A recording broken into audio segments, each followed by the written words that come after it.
तो दोस्तों Marvel cinematic universe के मल्टीवर्स सागा में हम बहुत आगे आ चुके हैं, पर अभी तक कई फैंस को ये तक नहीं पता कि इस यूनिवर्स में कई कॉस्मिक एंटिटीज का पावर लेवल क्या है। हमने थॉर लव एंड थंडर में एटर्निटी को देखा, हमने फेज 2 की गार्डियंस ऑफ द गैलेक्सी के मुराग के टेंपल में कॉस्मिक एंटिटीज की इमेज देखी, फिर अभी UR2 द वॉचर के एडवेंचर्स हमने देखे। पर सबका सवाल ये है कि कॉस्मिक एंटिटीज की पावर हायरार्की क्या है और इनमें सेलेस्टियल्स कहां फिट होते हैं। प्लस अगर लोकी और TVA की बात करी जाए तो वो इन कॉस्मिक बीइंग्स की हायरार्की में कहां आएंगे।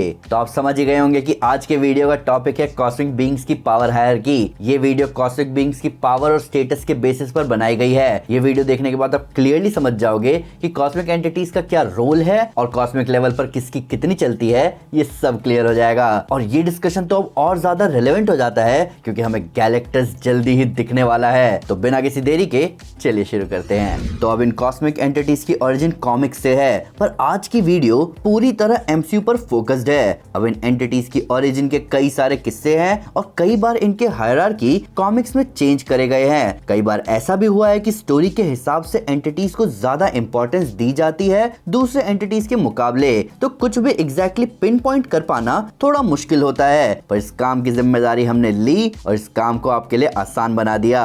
तो शुरू करते हैं एक सवाल से कि ये कॉस्मिक एंटिटीज का क्या फंक्शन है। तो अब इसका जवाब बहुत आसान है। तो अगर तुम MCU के मल्टीवर्स को एक ऑफिस की तरह मानोगे तो उस ऑफिस को चलाने के लिए कई सारे लोगों की जरूरत पड़ेगी और वो लोग कई सारे अहम पोजीशंस को होल्ड करेंगे जो उस ऑफिस के डिसीजन मेकर्स होंगे। पर सभी लोग अलग अलग फील्ड में डिसीजन लेंगे। कोई फंक्शनिंग करने में डिसीजन लेगा, कोई मेंटेन और बैलेंस लाने में, कोई ऑफिस को आगे बढ़ाने के बारे में सोचेगा, तो कुछ ऐसे भी होंगे जो क्राइसिस के बारे में भी सोचकर तैयार रहेंगे। ठीक यही काम अब तुम मल्टीवर्सल लेवल पर ले जाओ तो मल्टीवर्स की फंक्शनिंग, मेंटेनेंस, बैलेंस, एवोल्यूशन और डिस्ट्रक्शन, इन सब पर जो एंटिटीज जो डिसीजन बनाते हैं वही कॉस्मिक एंटिटीज हैं और इनका काम भी वैसा ही है। ये एक स्पेसिफिक एस्पेक्ट के होल्डर होते हैं। तो अब चलते हैं हमारे दूसरे सवाल पर कि MCU में अभी तक हमें कौन कौन सी कॉस्मिक एंटिटीज दिख चुकी हैं और उनकी हायरार्की क्या है। और हम यहाँ डिसेंडिंग ऑर्डर में चलने वाले हैं, यानी जो सबसे ताकतवर है उसके बारे में सबसे पहले बात करी जाएगी। तो हमारी इस लिस्ट में सबसे पहला नाम आएगा द वन अबव ऑल। जी हाँ दोस्तों, मार्वल सिनेमैटिक यूनिवर्स में भी द वन अबव ऑल है और ये हिंट हमें मिला था थॉर लव एंड थंडर के क्लाइमैक्स में, जहाँ गेट्स ऑफ एटर्निटी में द वन अबव ऑल की मूर्ति लगी हुई थी। तो द वन अबव ऑल का मौजूद होना काफी है ये बताने में कि MCU में भी किसी की सत्ता चलती है। द वन अबव ऑल की, the one above all supreme authority है पूरे मार्वल मल्टीवर्स के। पूरा मल्टीवर्स और उसकी इनफाइनाइट रियलिटीज सब द वन अबव ऑल की विल की वजह से एग्जिस्ट करती है। द वन अबव ऑल इतने ज्यादा पावरफुल है कि उन्हें कुछ करने की जरूरत ही नहीं पड़ेगी। उनका एक थॉट और फिर नेक्स्ट मोमेंट से मल्टीवर्स एग्जिस्ट करना बंद हो जाएगा। वो ट्रू ओमनीपोटेंस, ओमनीप्रेजेंस और ओमनीसाइंस रखते हैं। इसीलिए फैंस ये मानते हैं कि the one above all actually में राइटर्स और पब्लिशर का मैनिफेस्टेशन है, क्योंकि राइटर्स अगर लिखना बंद कर देंगे और मार्वल पब्लिश करना बंद कर देगा तो फिर मार्वल कॉमिक्स में मल्टीवर्स एग्जिस्ट करेगा ही नहीं। पर अच्छी बात यह है कि the one above all creational aspect को रिप्रेजेंट करते हैं। पर आप चिंता मत करो, वो खुद से कभी मल्टीवर्स को खत्म करना नहीं चाहेंगे।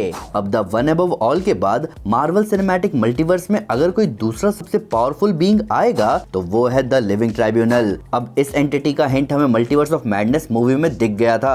तो द लिविंग ट्राइब्यूनल एक्चुअली पूरे मल्टीवर्स के फ्यूचर पर जजमेंट पास करते हैं। लिविंग ट्राइब्यूनल का काम ही यही है कि अगर किसी एक यूनिवर्स या किसी एक इवेंट की वजह से बहुत सारे यूनिवर्स या खुद मल्टीवर्स का फ्यूचर खतरे में आ जाए तो वो एक्शन लेते हैं और उस इवेंट से रिलेटेड जजमेंट पास करते हैं और उनका जजमेंट पास होते ही उनके एक विल पर ही वो एग्जीक्यूट हो जाता है। लिविंग ट्राइब्यूनल भी वर्चुअली ओमनीपोटेंट है और एक ही वक्त पर मल्टीवर्स के इनफाइनाइट रियलिटीज में एग्जिस्ट करते हैं। ये इतने ज्यादा पावरफुल हैं कि उनके विल पर रियलिटीज को शेप दिया जा सकता है और वो खुद इस पूरे मल्टीवर्स के परे एग्जिस्ट करते हैं। लिविंग ट्राइब्यूनल ने अपने कई छोटे छोटे इनफाइनाइट मैनिफेस्टेशंस इस मल्टीवर्स के हर यूनिवर्स में छोड़ा हुआ है और कॉमिक में भी जब हम देखते हैं कि किसी ने लिविंग ट्राइब्यूनल को मार डाला तो वो बस उनका एक अवतार ही होता है, क्योंकि ट्रू लिविंग ट्राइब्यूनल बहुत ज्यादा पावरफुल है और वो लिटरली कंट्रोल करते हैं पूरे मल्टीवर्स की फंक्शनिंग को।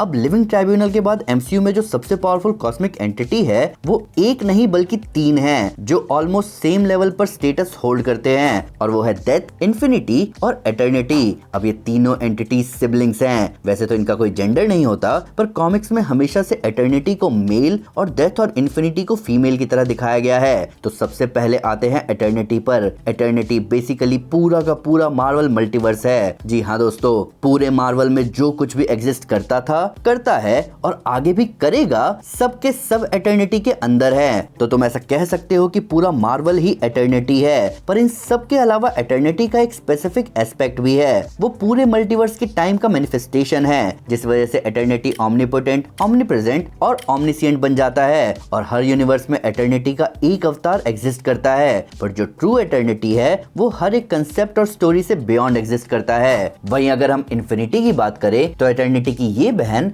मार्वल मल्टीवर्स के स्पेस का मैनिफेस्टेशन है। मार्वल मल्टीवर्स में इनफाइनाइट यूनिवर्सेस हैं और उनका plane of space infinitely extend करता है, और इस एस्पेक्ट का मैनिफेस्टेशन है इन्फिनिटी। एटर्निटी की ही तरह ये एक एब्स्ट्रैक्ट बीइंग है, तो जब भी हम इन्फिनिटी को देखते हैं तो वो बस उसका एक लिमिटेड अवतार है। तो इन्फिनिटी हो गई स्पेस और एटर्निटी हो गई टाइम, और ये दोनों साथ मिलकर पूरे यूनिवर्स के स्पेस और टाइम को रिप्रेजेंट करते हैं। वहीं डेथ भी एक प्राइमोर्डियल एंटिटी है, पर एटर्निटी और इन्फिनिटी से थोड़ी अलग, डेथ एक फोर्स ऑफ कॉस्मिक नेचर है। डेथ एक सर्टेनिटी, एक बैलेंस को रिप्रेजेंट करती है कि जो कुछ भी बना है वो एक दिन मरेगा या खत्म होगा, और इसी कंसेप्ट का मैनिफेस्टेशन है डेथ। इसे भी मोस्टली एक फीमेल की तरह दिखाया जाता है। अब इसके बाद आते हैं एटर्निटी के दो बच्चों पर, जिन्हें एमसीयू में दिखाया गया है, और वो है इयॉन और एंट्रोपी। इयॉन को हमने देखा था गेट ऑफ एटर्निटी पर, और एंट्रोपी के मोटिव्स हमने देखे थे गार्डियंस ऑफ द गैलेक्सी में। अब इयॉन जो है वो कॉस्मिक अवेयरनेस को रिप्रेजेंट करता है, और उसका काम ही है कि वो अपने पिता एटर्निटी को सपोर्ट करते हुए